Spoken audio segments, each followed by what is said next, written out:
Today on CJ Off-Road, we're going to lift our Jeep with help from TerraFlex.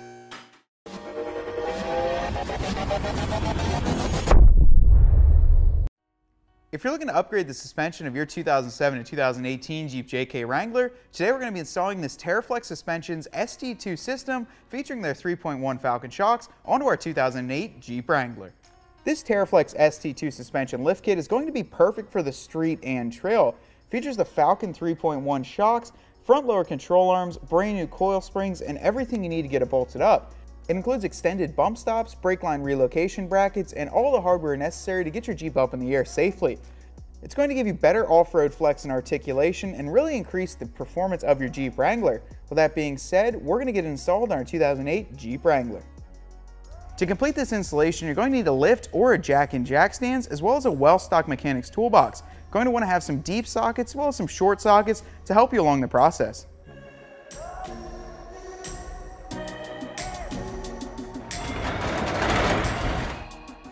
As you can see, we've got our Jeep up on the lift. The front suspension has been removed, as well as the wheels and tires. We were running an aftermarket lift before this, however, we're going to show you a short clip now on how exactly to remove the front suspension on your JK Wrangler. We're at the front of our Jeep, and the first step is actually to disassemble and remove all of the factory components. We're going to start with the sway bar end links, remove the lower track bar bolt, and then remove the shocks. Let's get started now.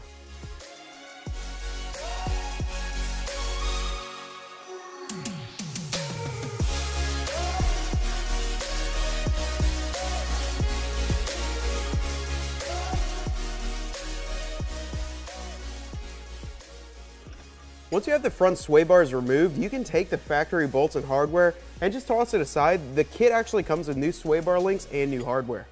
With the front axle supported, we can remove the lower shock mount. It uses two 18mm, one on the outside and one on the inside.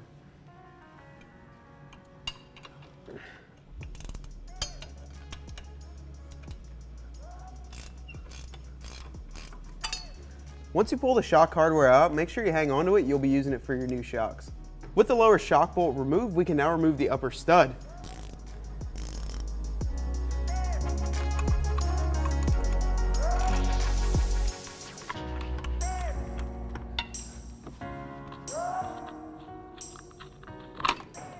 Now that we have the shock and sway bar link removed from this side, we're actually going to remove the entire track bar. This is going to let the axle droop more to get the taller springs in. We're going to start with this bolt here, work our way down to the other end.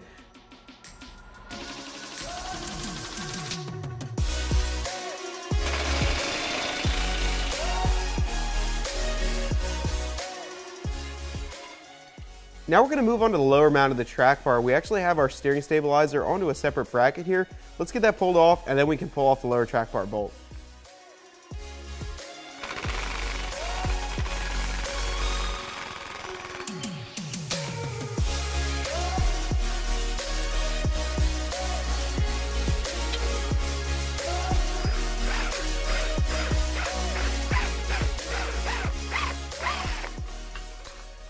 With everything disconnected, it's now time to lower the front axle and remove the factory springs.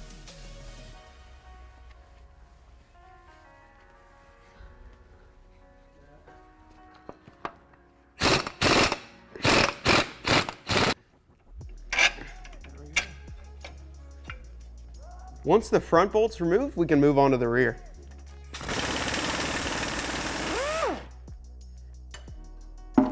And you can pull the control arm out. Now that you've got your factory suspension removed, the first thing we're going to tackle is the springs. Before we can put those on, we've actually got to pull out this factory bump stop and install the new TerraFlex bump stop that's included with the kit. Let's get started. As you can see, you do have to push this collar onto the front bump stop. The front end has labeled front, and there's a little notch on it that's going to go towards the front of the Jeep when you pop it in. I did put a little grease in there, so let's put it in the factory jounce tube. On the bottom part of this spring retainer, you will get an included bump stop pad. You have to drill this hole out to 3/8 of an inch. Since we already did have an aftermarket kit, we already have it drilled. However, if you don't, just drill it out to 3/8 of an inch. Grab your bump stop with this Allen key bolt in the top. Simply set it on there, and then we're going to put the nut underneath. The included tool is really nice. All you have to do is pop the nut right in, and it holds it with that lip. That way you can start it on the top and you don't have to reach underneath there because it is kind of high and a little bit awkward to get to. The top Allen key is going to use a 7/32 Allen key bit. I'm just going to get it started by hand. And I can get on it with a ratchet and get it tightened down.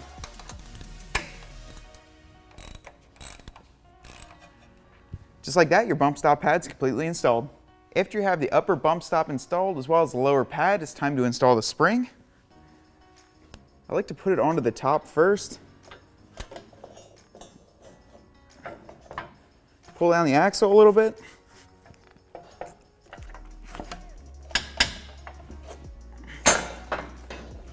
And it'll pop right into place. We're at the inside rear corner of the spring perch, and the kit actually includes this spring retainer, which is a really nice feature. All you have to do is mark the hole in the corner, drill this out to 3/8, and then we're going to tighten the bolts down to 30 foot-pounds.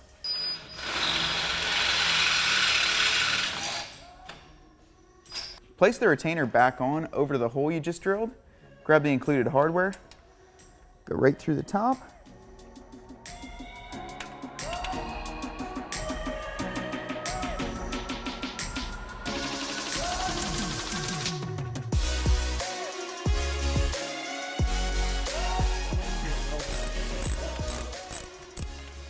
Grab your torque wrench and tighten it down to 30 foot-pounds.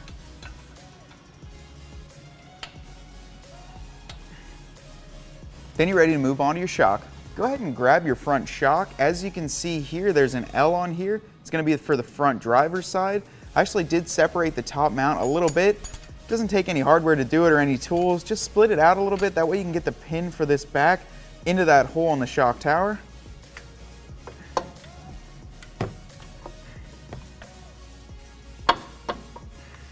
After you have it in, go ahead and grab your top hardware. It's going to be a bushing, then a flat washer. Then put your lock nut back on the top. You can go ahead and tighten down the top mount with a 3/4 inch socket. Tighten the top shock mount bolt to 20 foot-pounds.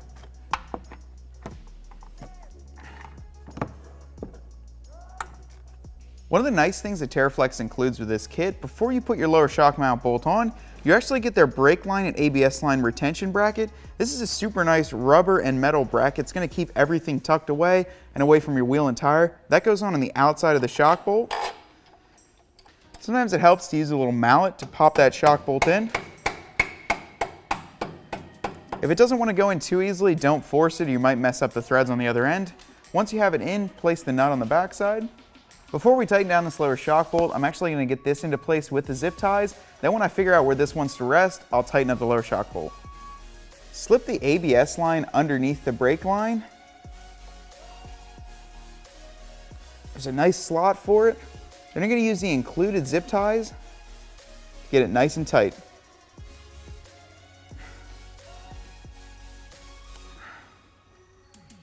Once you have all the zip ties on, use a small pair of snips. Trim off the excess.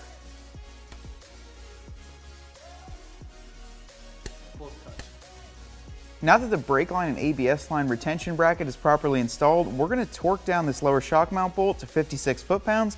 It's going to use an 18mm socket and an 18mm box wrench.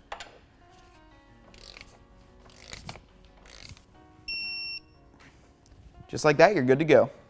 One of the nicest parts about this kit is that they include these front lower control arms. Now these are the sport arms, meaning they are a fixed length compared to an adjustable arm. However, this makes it much easier to get it aligned when you're done at the end.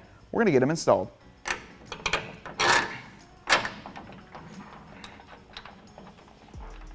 As with any control arm, don't tighten these bolts down until the weight of the vehicle is on it.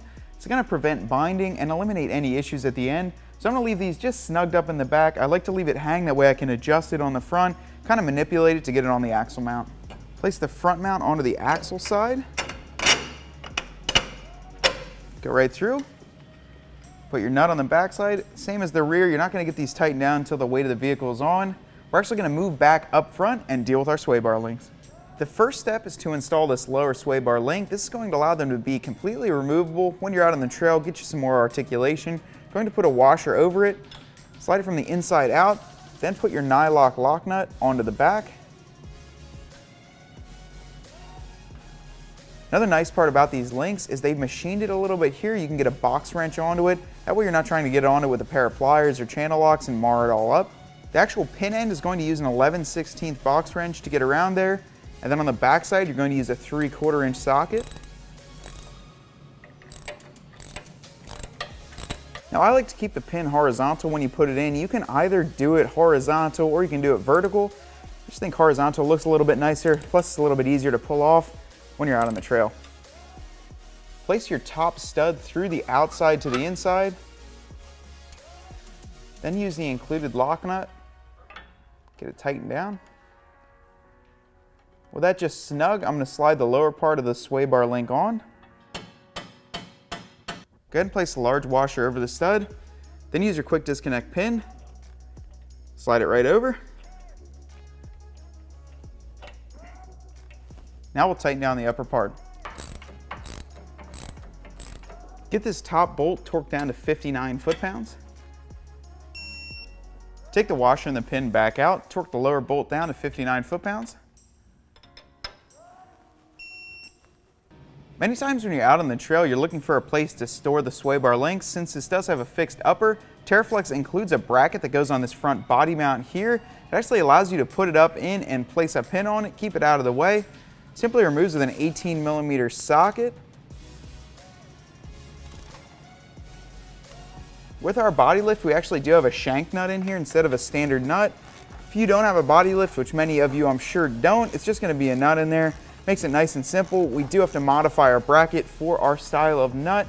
However, if yours is a factory, you won't have to modify it at all. Before you put the bracket back in, place the retention stud with a little red Loctite into the threaded hole. Keep it nice and tight.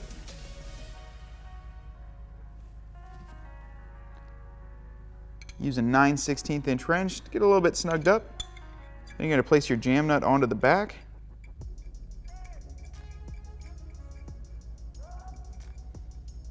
Once we get our body mount bolt back on, I'll get these both nice and tight. Place the bracket into place.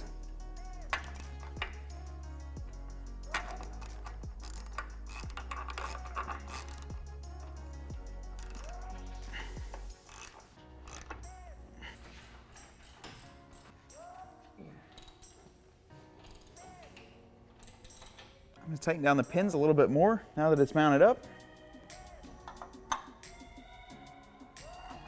Once you have your sway bar disconnected, all you do is pull it up, pop it onto this pin, place the washer and retention pin that you just pulled off. Now this is nice and tucked out of the way. You can go out on the trail and not worry about where your sway bar is. When you're ready to go back onto the road, all you have to do is put this washer and pin back onto the lower section. After you have this side installed, repeat the same process on the other side. Then we're going to move to the center of the Jeep and get the included track bar installed. Go ahead and grab your new track bar and place it up. We're going to put it into the upper mount first, using the factory hardware.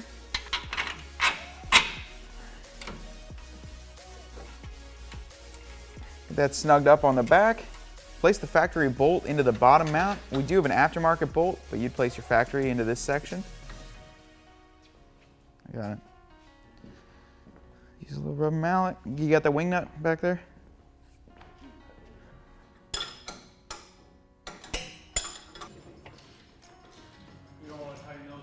Reinstall your steering stabilizer. Make sure to tighten up the upper mount of the track bar once it's on the ground. You're obviously going to have to adjust it, that way your wheels are tracking right on the front end. The last step before you button up your front end after you have all the suspension tightened down is to install these exhaust spacers. In our case, we do have aftermarket headers with an aftermarket exhaust system, not allowing us to put these in because we already have enough clearance. If you are to do this, you're going to put one spacer on each side, remove the factory bolts, and then tighten these down in between them. It's going to give you a little bit extra room and allow that drive shaft to clear that front crossover pipe. As you can see behind me, we moved on to the rear of the JK. We already have the factory suspension removed. We're going to show you a short clip on how to do that. We got the front all buttoned up, now we're on to the rear. We're going to start with the lower shock mount, remove the sway bar, and then this lower track bar mount. We're going to use an 18mm socket and an 18mm box wrench to get the lower shock mount off.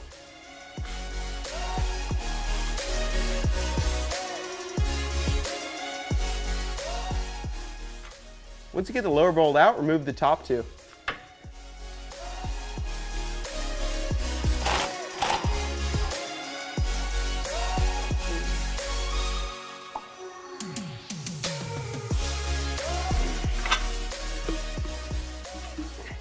Then move on to your sway bar links. Going to use an 18mm box wrench and a socket once again.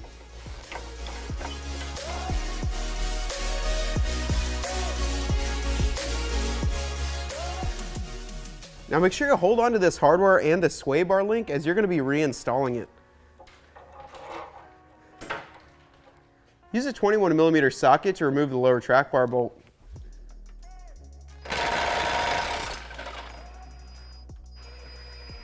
After the track bar bolt's removed, we're going to lower the axle down enough so we can get this factory springs out. Now that you have your factory rear suspension removed, we're going to start by installing the bump stop extension pad down here. Let's get started. Then you can pull the factory springs out. Now make sure you keep the spring retainer pad here at the top. You're going to be using that with the new springs. When you place your bump stop pad on, make sure that this overlap is going to go towards the front of the vehicle, as well as this side is facing up. That way the recessed Allen key bolts can go right in there. Use the provided Allen key hardware to go in through the top. Place a nut on through the bottom.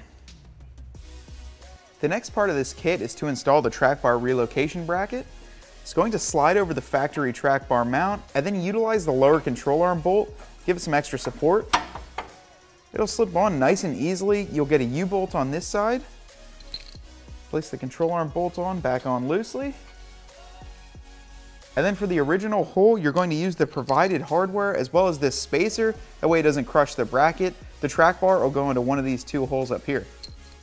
Slide the spacer up from the bottom into the factory mount. Get this snugged up, then we can move on to the U-bolt right over here. Place the U-bolt in from the back of the axle. Place a washer onto each stud. Then your mechanical lock nut. Use a 3/4 inch deep socket to get these tightened up.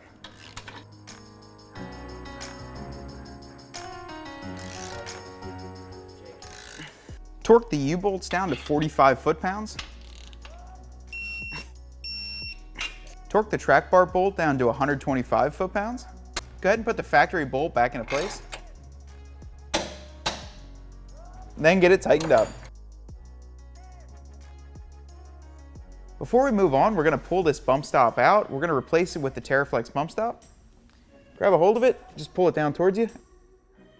Go ahead and grab your speed bump cup. This is going to slip over your jounce tube on the frame. As you can see, it's clearly labeled front. That's going to go towards the front of the vehicle. It'll just pop right over the cup. Then pop your bump stop into the base.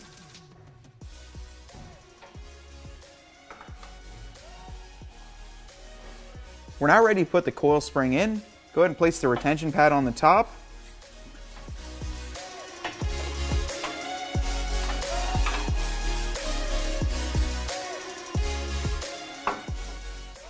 And set it into place. As you see, we have a little bit of a gap here. We are going to put some retainers on the top and the bottom of the spring. We use our pull jack to pick the axle back up and get it right into place.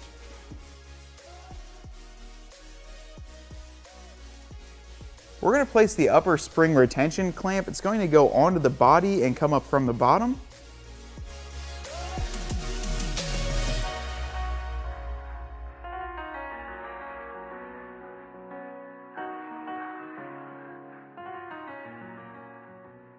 Place the lower retention pad on top of this spring and then use the included tool to get the nut on the bottom side. It's kind of tricky, you just got to feel for it and then get it loosely snugged up.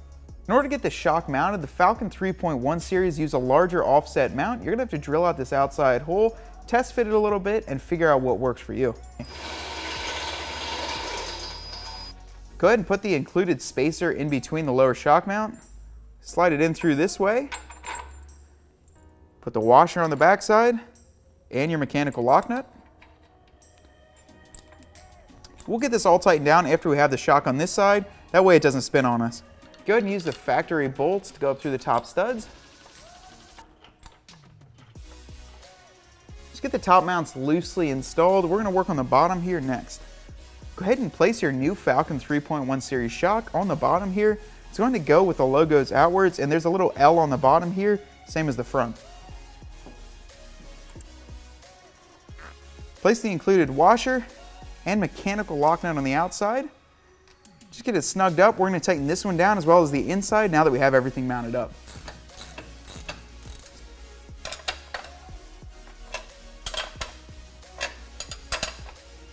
Tighten down the lower shock mount bolt to 56 foot-pounds. Torque the upper shock mount bolts down to 37 foot-pounds.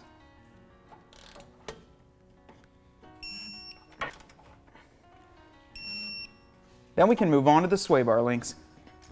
Go ahead and place the upper stud of the sway bar link. Make sure it's on the inside of the brake line. It's going to go from the outside of the Jeep in. Use the included hardware for that upper stud. Just get that snugged up, that way it doesn't fall off.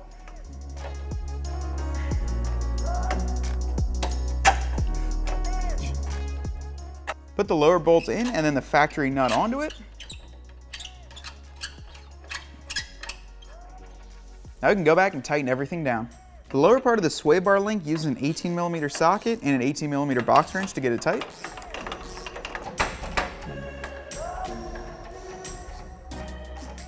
The top bolt's going to use a 3/4 inch socket. Torque both bolts down to 59 foot-pounds. Torque the lower bolt as well down to 59 foot-pounds. Once you have your Jeep back on the ground supported by its own weight, go ahead and tighten up all your control arm bolts, go get a professional alignment, and your installation is complete. We just wrapped up the installation of this TerraFlex ST2 suspension kit onto our 2008 Jeep Wrangler. This kit featured their new Falcon 3.1 series shocks, which are a really great shock, and this kit included everything you need. Comes with a lower front control arm, sway bar links, and everything you need to get it back up on your wheels in about 6 to 8 hours. You can do it with basic hand tools, and you can find this kit as well as many other great TerraFlex products right here at cjponyparts.com.